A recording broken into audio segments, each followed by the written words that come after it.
This is the Blonde Blazer Dispatch Story Explained. For context, there are two storylines based on romantic decisions in the game Dispatch: Invisigal, an edgy ex-villain, or Blonde Blazer, your staple cape, mask-wearing superhero.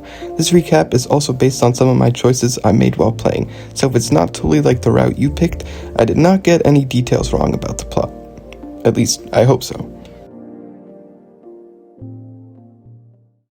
So basically, you play as Robert Robertson III, also known as Mecha Man. He inherited the mech suit from his dad, who Shroud, the main villain, killed.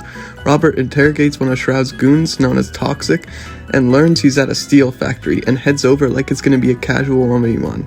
But instead, Toxic and about 50 other interns with guns jump him. Robert tries to bail, but surprise, there's a bomb on his jetpack, and boom, Mecha Man is turned to scrap metal. Shroud seemingly has the Astral Pulse, the item that powers the suit, and the Mecha Man suit is damaged beyond repair. Robert, with a broken arm, runs into some low-life robbers and tries to stop them, which turns out to be a bad idea because he gets jumped by all five and gets folded. But luckily, our hero, Blonde Blazer, saves Robert and takes him to a bar. As they chat more, it seems Blazer may have a thing for Robert. When Blonde Blazer goes up to use the washroom, you encounter three new characters important to the story: Flambe, Punch Up, and Coupe. Flambe and Robert get into a little altercation, and Robert gets kicked out. Now Blonde Blazer gives Robert a tour of LA, flying him around, carrying him like a suitcase. She flies you to a billboard to admire the Hollywood sign, and Robert tells her about his origin story and how he got his weird name. As the two share a moment, you can kiss her or let the moment pass. Either way, she offers you a job as a superhero dispatcher at Superhero Dispatching Network, or SDN. In return, SDN will repair his suit. Blazer reminds Robert to hide his identity, but Invisigal overhears everything because she was literally spying while invisible. Blazer introduces the Phoenix program, basically rehab for ex-villains turned heroes, and Robert gets assigned as a dispatcher there. We meet Roy, the guy repairing Robert's suit, and Chase, Robert's super speed childhood friend who ages 50 times faster when he runs. Chase introduces the Z-Team: Flambe, Punch Up, Coupe, Invisigal, Prism, Sonar, Malevola, and Golem. Dispatch chaos happens, Invisigal begins ignoring orders, and we learn Blazer is dating a dude named Phenomenon. Episode 3 commences with Roy beginning the process of building Robert's mecha suit. To do so, he needs to replicate the Astral Pulse. We meet the legend Beef, Robert's dog, and we learn that Blonde Blazer broke up with Phenomenon. In addition, Blonde Blazer says because of some poor performances on the Z-Team, we must cut a member. With that said, members on the Z-Team start tussling with each other just to ensure that they don't get cut. Robert gives the Z-Team a pep talk, trying to help them realize their potential. Invisigal loses morale and wants to quit the team, but after a one-on-one talk, Robert convinces her to lock up the villain she had been trying to catch. This little act of Robert makes Invisigal proud and gets her out of the cutoff zone. Now the player is forced with the decision to cut Sonar or Coupe. I personally cut Sonar, but you gotta hear me out. Disregarding the fact that Sonar is moist critical, Coupe as a character is just way more cool. Yeah, there, I said it. Actually, you know what? I didn't. Forget it. Sorry. The episode opens with Invisigal fantasizing romantically about Robert. Because someone was cut last episode, a replacement is needed. Waterboy or depressed Phenomenon? I pick Phenomenon to boost his self-esteem. Invisigal shares her fantasy with Robert, immediately ruined by Waterboy taking the loudest dump ever. I could be anywhere. And you chose to be here. Oh, sorry. I tried. Then comes the hardest choice yet. To go to a movie with Invisigal or to go on a date with Blonde Blazer. I chose the Blazer route. On the date, she reveals her name, Mandy, and that her powers come from an amulet. Then you get the chance to kiss her, and I think the entire world, hit the triangle button.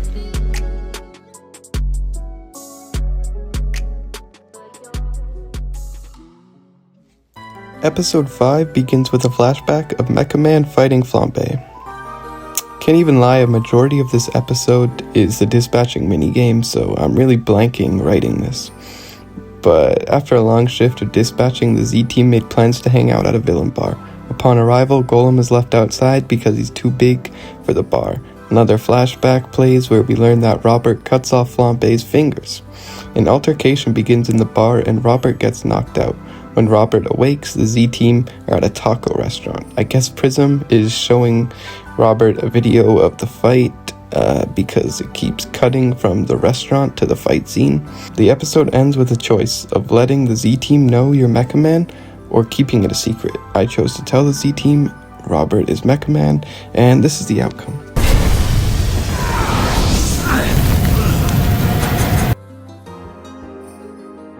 Episode 6 begins with Robert testing out the Mecha Man suit he and Royd had been working on, and it fails miserably. It explodes, breaking Royd's arm and putting Robert in the ER. Royd is defeated, saying he'll never be able to recreate the Astral Pulse and fix Robert's suit, but Robert has full faith that one day he'll fix it and restore it to its former glory. After his shift, Robert goes home and starts venting about his sad life to Beef.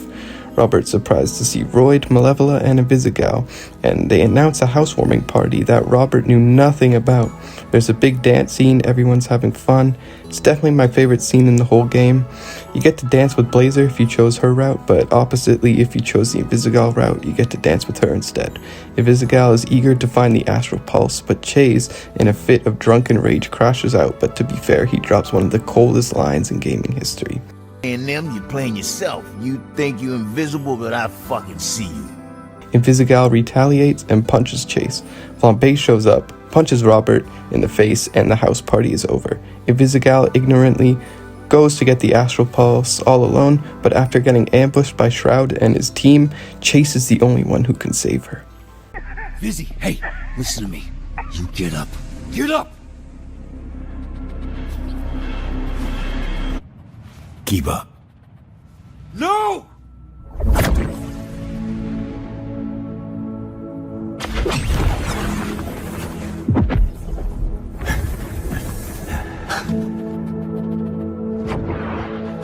Okay, yeah, you're good.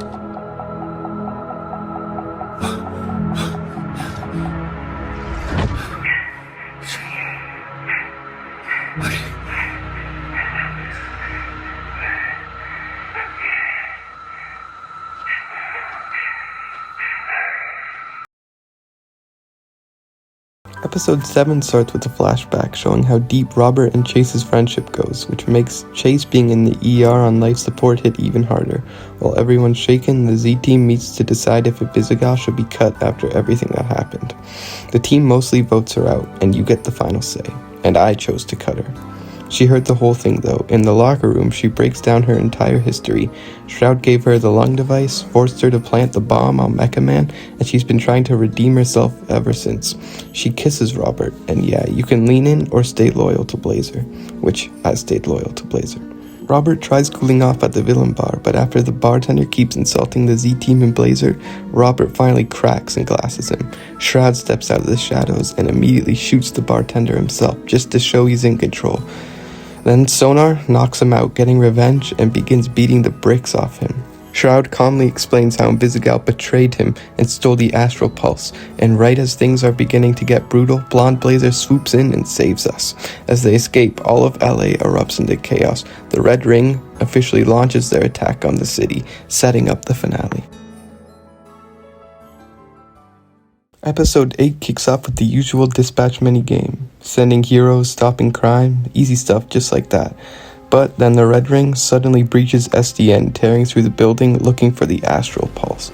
In the middle of the mess, Royd catches Invisigal with the Astral Pulse and ties her up. She insists that she only took it to protect Robert. Then you get the choice. Do you leave her tied up or free her? And let's be honest, regardless of whose side you're on, untying her is the only sane option. The second she's free, she immediately shoots a guy who's peeing in a bush. With the Astral Pulse, you activate the mech suit and start taking down some Red Ring villains. But out of the blue, Shroud pulls up in a mech too, triple the size of Robert's mech, looking all spidery. Then, the best fight scene in gaming history begins. It lasts about 20 minutes. It's just wild. It starts with you and Blazer taking down Shroud's mech. Then, you and Blazer fight Sonar in a dark basement. And when things start going south, Blazer gives her amulet to Chase. And then you and the whole Z-team start dismantling Shroud's mech. Just when you think it's all over, Shroud pulls one final card. Yes, he kidnaps Beef, the emotional weak spot of Robert. He demands the Astral Pulse, and you get 3 options. Give him the real one, the fake one, or both. In my playthrough, I handed him both. Shroud arrogantly chooses one, tosses the other one aside, and starts absorbing the power, until his body violently rejects it, and he immediately starts vomiting everywhere. His whole squad follows suit. While he's at his weakest, Invisigal returns and ends him. With one clean strike, she punctures Shroud's throat, finishes the fight, and disappears into the night without a single word. The police sweep in and arrest the remaining Red Ring members, then you get the chance to bring back the member you cut, in my case Sonar, and everything feels right again. After that happens, Robert and Blonde Blazer share a moment on the trunk of a car, all romantic and such, and the game ends with a group photo, making the Z-team feel more like a family than a bunch of co-workers. Before I end the video, I just want to give my final thoughts. Obviously, I think this ending is very open for a season 2, and also there might have been some choices I regretted while doing my playthrough. I still do think that the Blonde Blazer route was the best for me. However, I do not like how I guess the story ended with Invisigal. I also just want to say how much I enjoyed the game. I think it's the best game I've played since Breath of the Wild, and definitely the best game of the year in my opinion. So yeah, thanks for watching, and please subscribe.